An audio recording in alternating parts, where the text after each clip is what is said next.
At a certain point, many people experience something strange they didn't see coming. Things that once delighted them, activities that once filled them with enthusiasm and pleasure, suddenly seem to lose their savor. The music doesn't move them anymore. The food doesn't taste as it used to. The company of friends feels hollow. Even the pursuits they once considered their greatest passions, reading, walking in nature, creating things, all of it becomes somehow flat, colorless, without the spark that once made life feel worth living. And naturally, when this happens, people become frightened. They think something has gone terribly wrong. They believe they've become depressed, that they're ill, that there's some chemical imbalance in their brain that needs correcting. Or they think they've simply become cynical, jaded, that life has worn them down and they've lost their capacity for joy.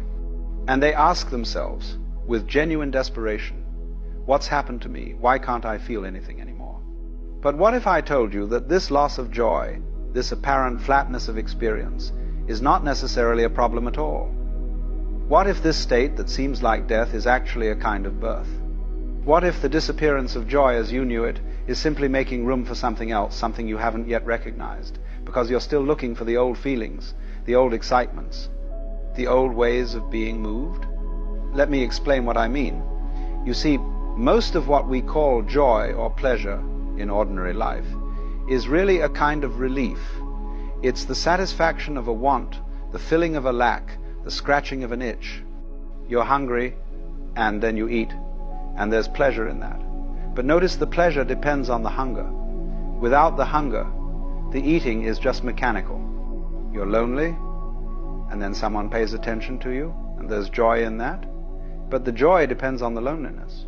Without the sense of lack, the attention doesn't move you.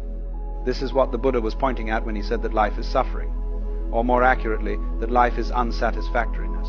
Not that everything is miserable, but that this constant cycle of wanting and getting, of lacking and filling, of itching and scratching, is inherently unstable.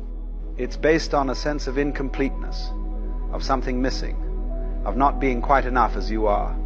And so we spend our lives chasing these little moments of relief, these brief satisfactions.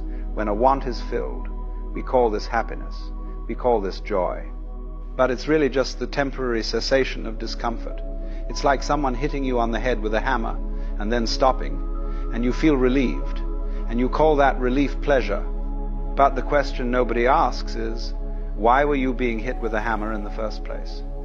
Now, what happens to some people, and this is what's happening to you if you're experiencing this loss of joy, is that they begin to see through this game.